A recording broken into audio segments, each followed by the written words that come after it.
Bonjour à tous, nous sommes à la Maison de la Presse, l'occasion pour nous de rencontrer Gaëtan Anglebert et de faire le point sur les quelques mises au point dans la direction du Football Club liégeois. Mais en tout cas, merci à tous et à toutes d'être parmi nous ce midi.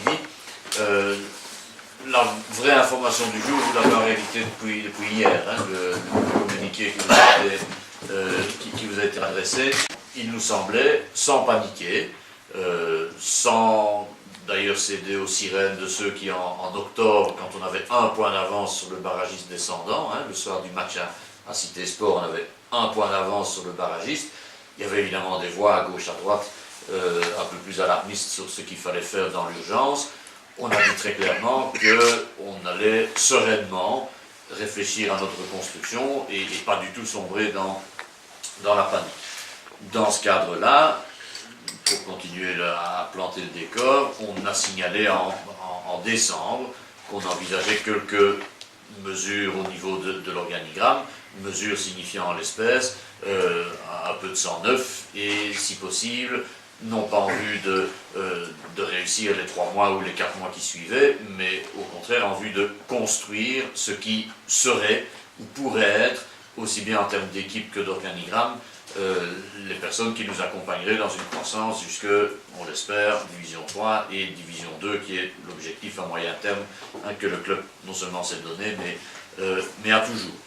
La personne qui gérera de façon opérationnelle le club, ses fournisseurs, etc., a été sélectionnée. C'est une société de management qui s'appelle ITM Management, avec à sa tête une madame qui s'appelle TAM, T-A-M, qui a un diplôme en gestion des affaires, qui est trilingue, qui a 36 ans, qui est aussi ambitieuse que nous pour l'avenir du club et qui nous rejoindra pour nous aider sur le plan administratif à poursuivre notre croissance. Sur le plan commercial, 97 studios, nous l'avons communiqué en décembre, 2 des 3 chevilles ouvrières sont présents dans la salle, vont nous aider aussi à donner un second souffle y compris à notre implantation, avec y compris des produits nouveaux, avec des idées nouvelles et toute une série de choses qui feront l'objet d'un autre exposé à un autre moment. Et puis il y avait un 3e chantier, qui était celui d'un directeur sportif, qui aurait une responsabilité sur l'ensemble de la politique sportive du club.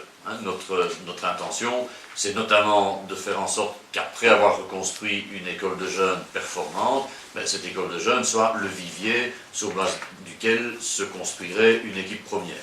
Nous devons trouver quelqu'un qui ait à la fois un certain nombre de caractéristiques, techniques, avoir connu le foot de haut niveau, y compris, je veux dire les choses platement, pour pouvoir conseiller une direction qui n'est pas composée de gens qui ont connu le foot de haut niveau. Nous pensons que nous n'avons pas que des défauts, mais en tout cas, nous n'avons aucun d'entre nous dans les 10 administrateurs et dans leur entourage une carrière de footballeur qui sait comment fonctionne un vestiaire de haut niveau, etc. Donc c'était un des critères absolus. Deuxièmement, il y avait le fait d'être attaché au club, précisément parce que c'est une fonction stratégique importante. Troisièmement, d'être disposé à le faire pendant une longue période et à croître avec nous, ce qui signifie y compris commencer modestement au niveau où nous sommes, c'est-à-dire au sub-top de la promotion D. Mais je voudrais aussi profiter de ce moment pour d'une part rendre hommage et d'autre part confirmer que l'implication d'un certain nombre de personnes continue. Je vous ai déjà parlé de Danny Onclin qui a construit dans des circonstances ingrates, avant même la reprise, une équipe qui a parfaitement tenu la route et qui a même fait mieux qu'attendu l'année dernière.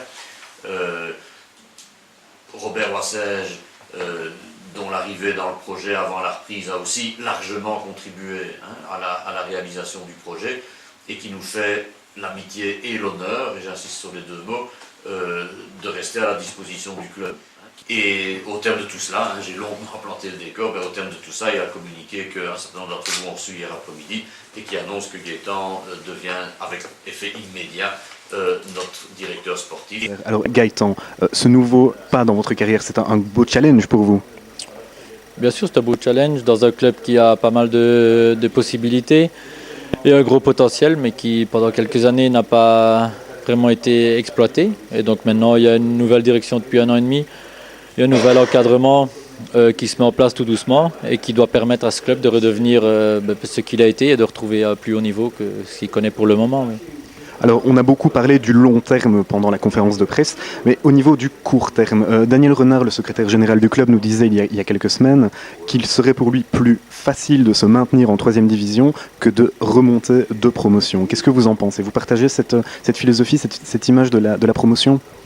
De la promotion, toutes les divisions, il est toujours plus difficile de monter, ça veut dire terminer premier ou 2, 3e quand c'est un peu plus bas, puisqu'on a l'occasion de jouer à tour final, que de se maintenir, puisque là, il y a beaucoup de place pour toutes les équipes, mais monter, il n'y a qu'un élu, donc c'est sûr que c'est toujours plus difficile. Mais bon, quand on a de l'ambition, qu'on a envie de se retrouver à un plus haut niveau, on n'a pas le choix et il faut assumer aussi ce qu'on veut. Donc si on dit qu'on doit se retrouver le plus haut possible, le plus rapidement possible, il faut gagner des matchs et il faut terminer la saison en tête. Donc c'est ce qu'on va devoir essayer de faire dans les mois ou dans les années qui viennent. Oui.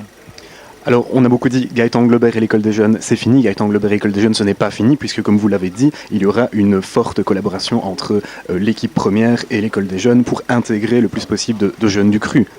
Oui, et puis même, il n'a jamais été question d'abandonner l'école des jeunes. Il y a un travail là qui a commencé il y a un peu plus d'1 an, mais qui n'est pas terminé et qui doit s'inscrire aussi dans la politique globale du club. Donc il y avait peut-être trop peu de collaboration entre l'équipe première et les jeunes, et c'est ce qu'on va essayer aussi d'améliorer dans les mois et les années qui viennent.